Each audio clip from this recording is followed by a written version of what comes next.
Hello, everyone. I'm Dominique Johnson-Lindsay, and welcome to the Active Listener Podcast by Lightspeed.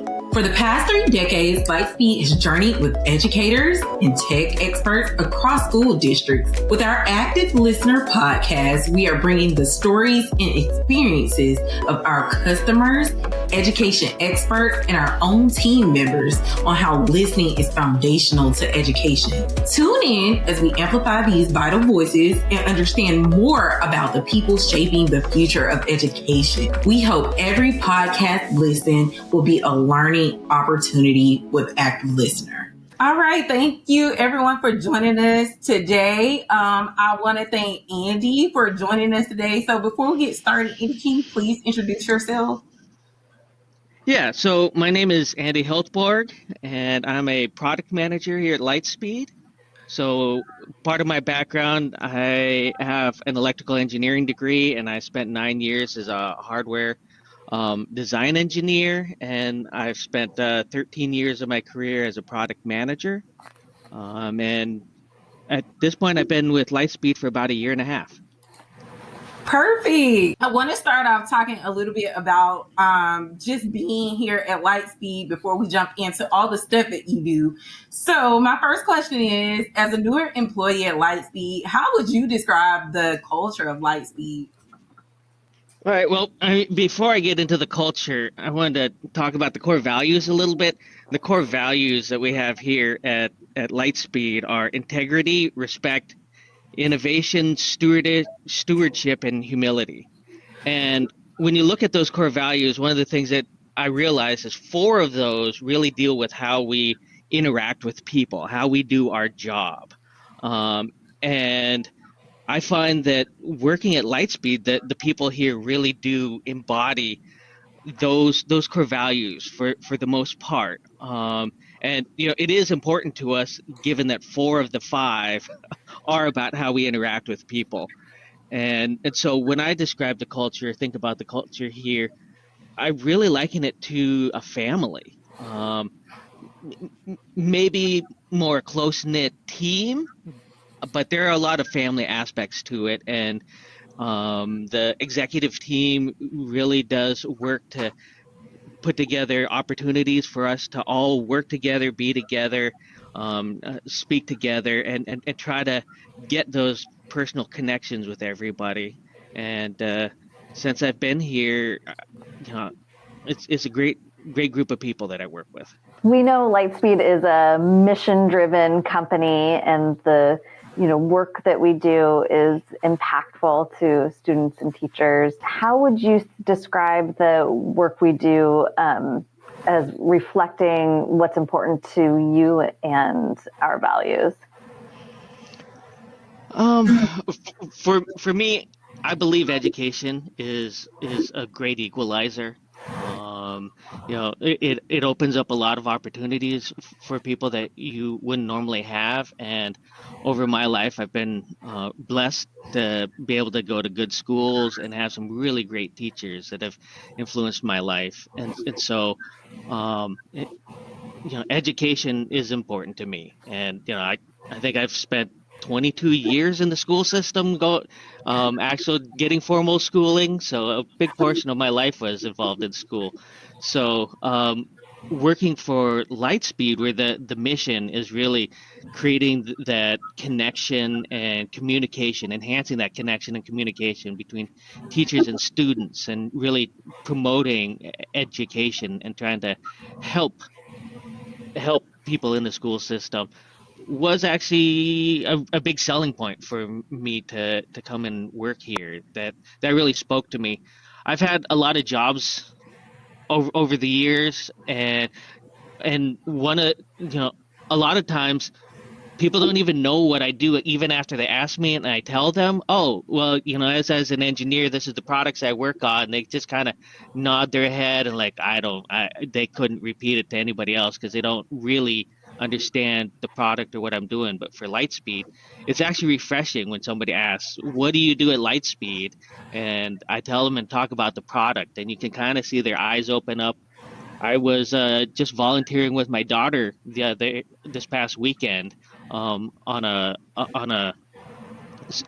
solve project, some outdoor work, and a guy was talking to me, asked me where I worked. When I mentioned Lightspeed, he mentioned he was a substitute teacher in the Portland school systems, and he was like, "I think I've used that product." So it's really nice to be able to have those connections, or be able to talk about it, and people actually know what I'm doing and recognize it, and understand that, yeah, this is some important work we're doing here. I love that. So you kind of touched on something earlier that I kind of want to bring back, and that was about the core values. So I'm going Hmm. to ask you a little bit of a switch up question. And that's like to give me an example of a time where you kind of like experienced our core values at work. What made that moment align for you as far as, wow, we really do what we say we do? So working on the project that I'm on, we are in a new space where most of our hardware that we've delivered has been, well, it's been hardware. There's not a whole lot of software in it, and our new Cascadia product is adding networking to it, and this is a new area for us. We're growing into it, and um, one of our service people is kind of rose to the challenge during this program and was really interested in the networking side of things, and he's kind of become our in-house expert for us. And it's been really great working with him and other people in the area, because when we're going on. We've gone on some trips to go out and visit customers, or do our pilot sites, and it's actually really great working with people who are very dedicated and take things as seriously as me. Like the preparation they did for the trips to make sure everything would go well was far and above what I normally do, and that actually is a new experience to me. I feel like usually I'm the one who's really detail oriented and really trying to line everything up and make sure everything goes well. And something comes up and you're like, oh yeah, I prepared for that. Here's something. No, these guys, they had me beat hands down. And so being able to travel with people and go places with people that have that kind of mentality and are just willing to help out and work, this what they've done on this project and helping us is not really in their job description, but they've been really happy to help. And actually, around the company, whenever anything has really come up, working with our IT department, and asking them for things, just everybody is so willing to just jump in and help how they can. We're a small company, and we really do need that mentality of people, and so there's just been so many times that things like this have come up that yeah, yeah, it it's getting to be somewhat normal now, but and you kind of expect it. But honestly, in other jobs that I've worked in, it's really not been that way. But even being here a year and a half now, it's kind of normalized that, hey, people are very helpful around here. That is one of the first things that comes to mind when I'm talking to, I do a lot of interviewing or hiring new people. And when an applicant asks me about, what it's like to work at Lightspeed, I'm like, help culture is the first thing that comes to my mind. People are willing to help at all levels and also willing to ask for help at all levels. And that's, I think, really unique to Lightspeed. For sure. One of my favorite questions to ask people that I work with is, what makes you excited to come to work each day? So Andy would love to hear what excites you about your work. So as a product manager, we typically wear a lot of different hats, and there's a lot of different types of product managers. I've actually been fairly blessed coming here because my focus has been on new product development. And that's one of the things that I really love doing, and a part of the job. And I don't always get to do it, and it kind of comes and goes depending what we're working on.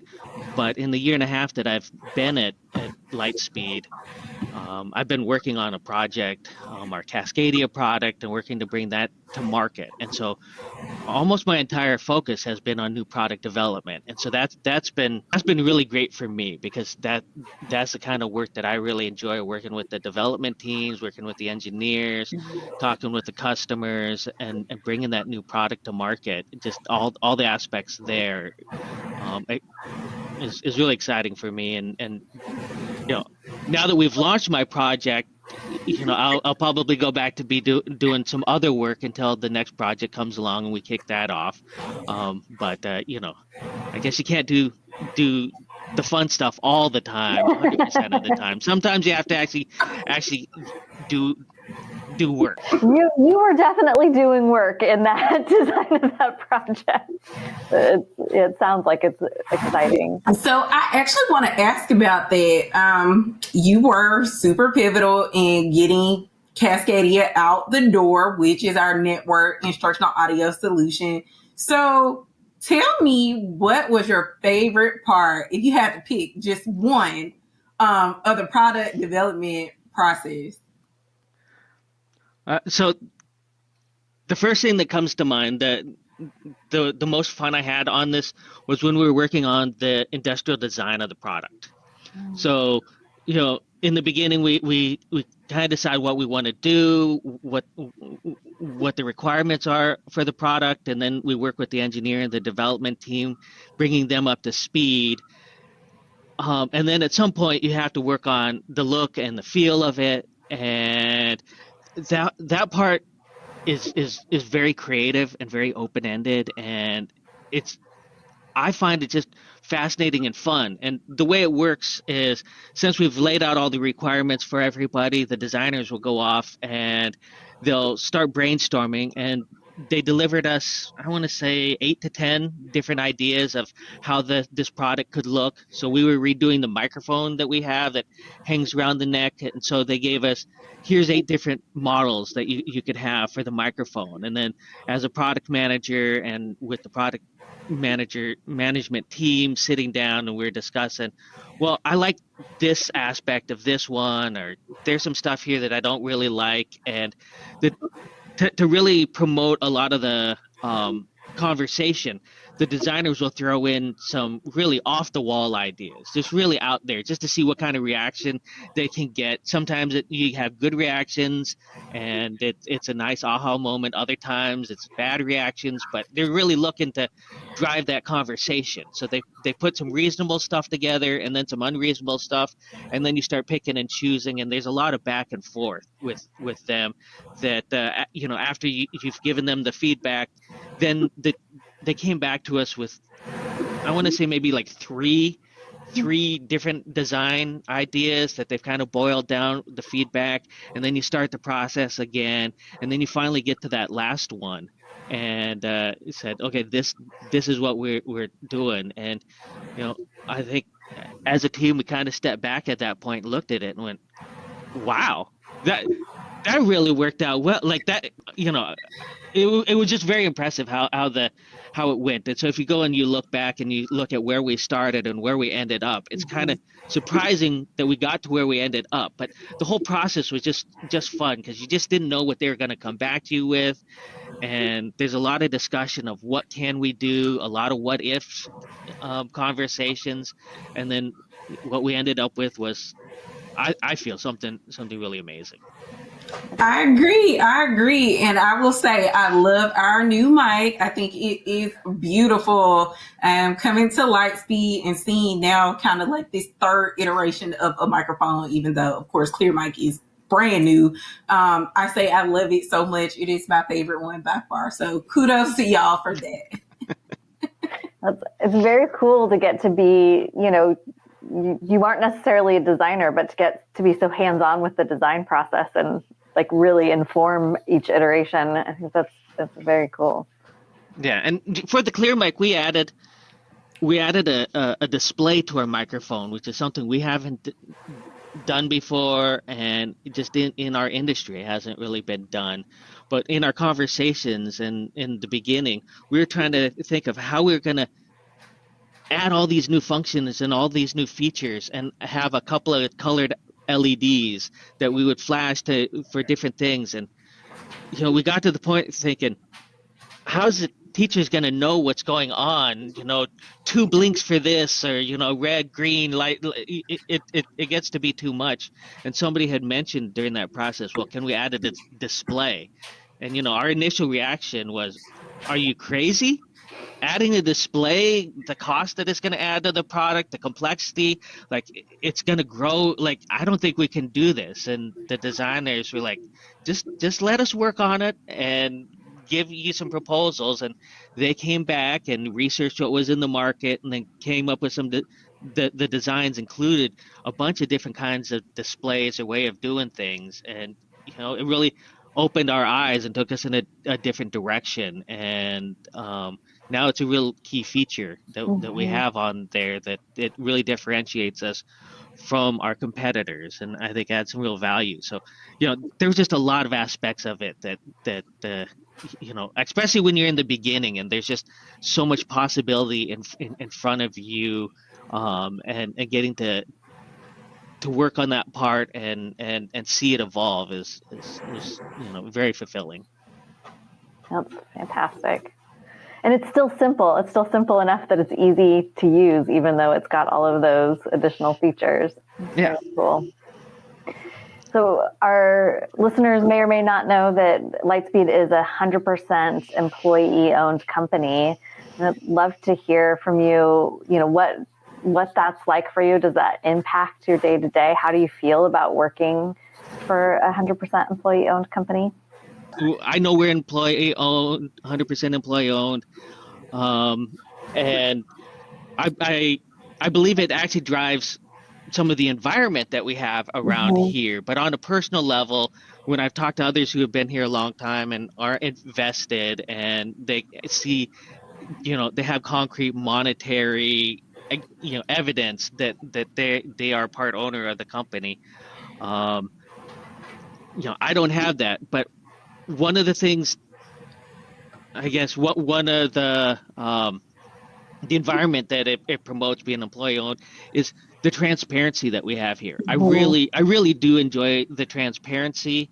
I've mostly worked for companies that are publicly traded and maybe a little bit larger, and you can always find the information in your quarterly filings or the annual report and look through it, and they'll have some meetings to talk about it.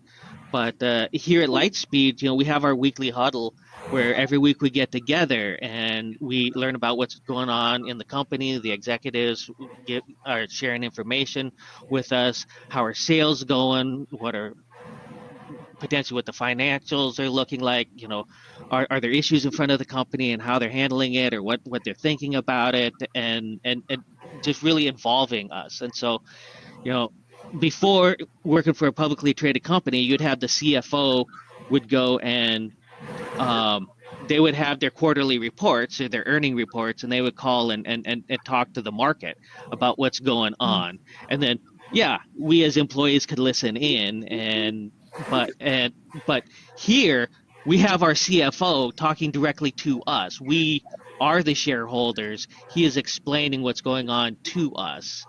We're not just passengers in the background in the audience listening, right? He's actually talking to us, and so just the openness that we have here is an example of the ESOP affecting us, the employee-owned company driving the culture here. I think it also gives us a little bit more leeway to focus on the longer term benefits, whereas in a publicly traded company, you're really working on what's best for the quarter, what's best short term. It's really hard to go long term because if you make a miss, the market really punishes you. So, but here at Lightspeed, I think I get the feeling, and just from what our executive team has shared with us, that they actually are thinking long term and the short term, but they have a lot more freedom because they're really answering to us and ultimately trying to do what's best for the customer, but really taking us into account as the team. Absolutely. Yeah.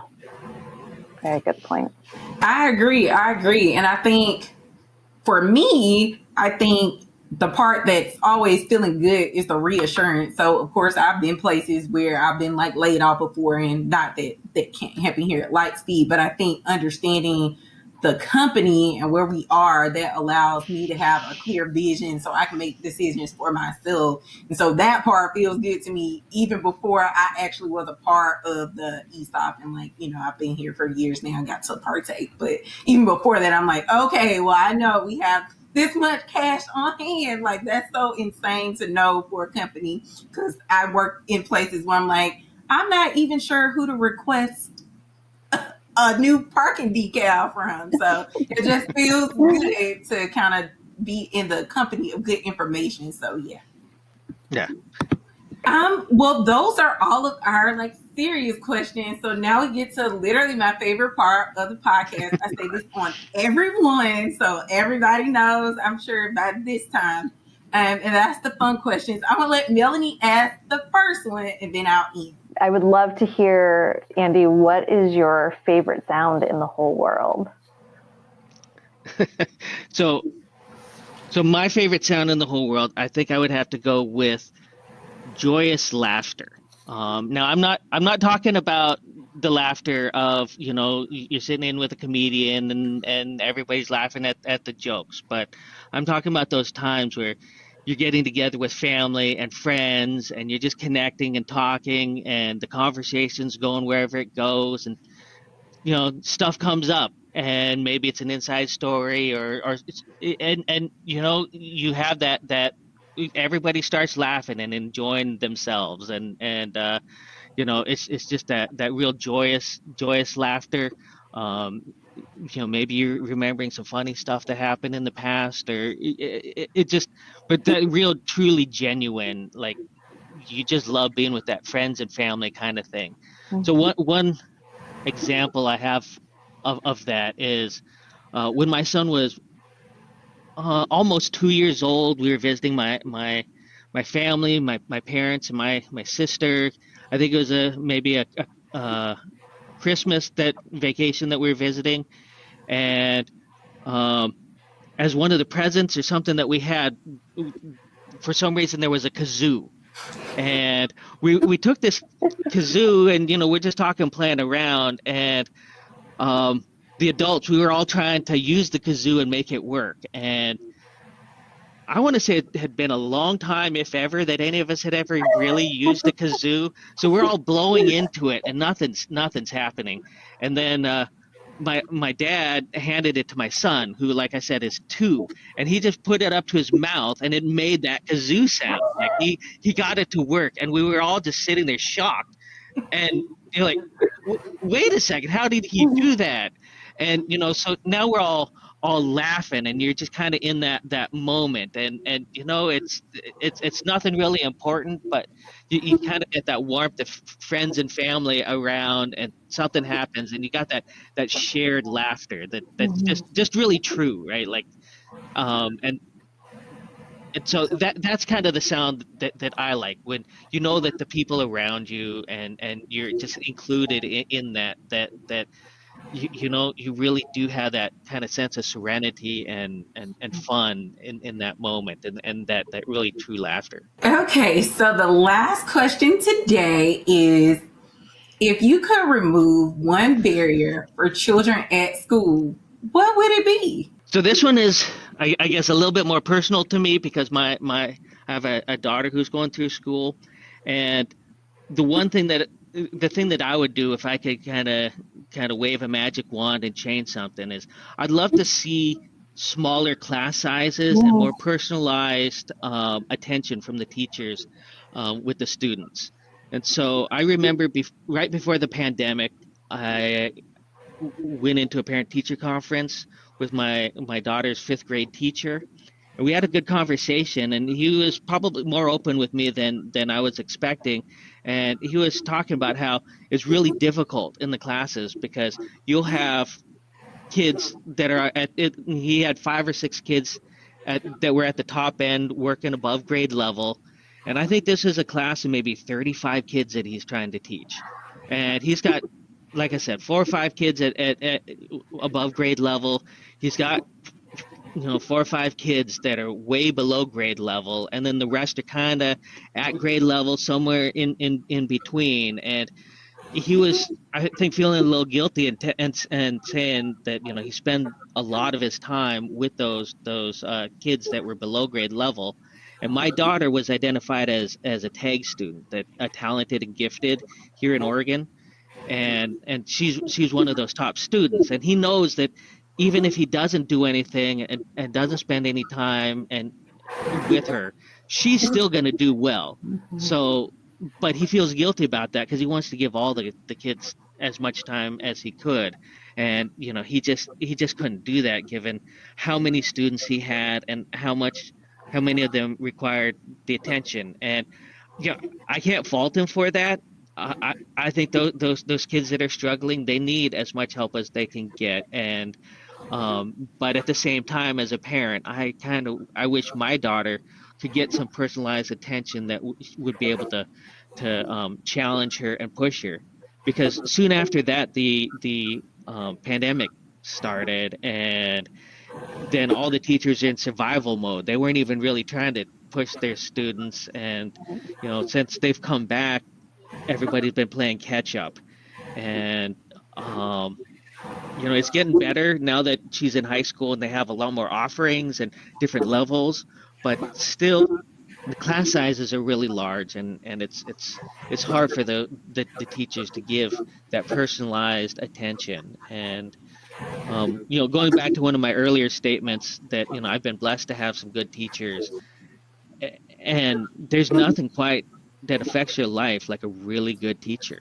And a lot of these teachers have a lot of heart and they want to help their students, but they just have so many to help that I just wish that situation was different. Yeah. I'm sure many teachers would agree with you. My mom teaches, and I know she deals with the same thing with the younger kids. And of course, they always need more hands-on because, they're at the grade where they're learning how to read and all that stuff. So that is such a big deal. And I do think that's something that would be wonderful to remove as far as a barrier. Kids would love it. Mm-hmm. They love attention.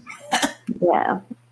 And, maybe as part of the other conversations that you've had on here, talking to some of the tech directors and the technology that's out there, hopefully there's something maybe in AI that a teacher can use and put together, stuff a little bit quicker and a little bit more personalized. So there's a lot of opportunity ahead of us. And, it's going to be interesting to see where things go. I agree. Yeah. Well, I want to thank you so much for joining us today. This was so good. I always love talking to really anybody, but of course people inside our company when I can learn more about what it is that they do. So this was so good. I want to just thank you so much. You're welcome. That's all for today's Active Listener. Thanks for tuning in. Share your comments on this episode on our Facebook, Twitter, or LinkedIn social media pages. You can visit our website at lightspeed-tech.com to learn more about our mission to ensure every student hears every word. And subscribe to our podcast wherever you listen to your favorite podcast. Until next time, let your listening be as active as your learning.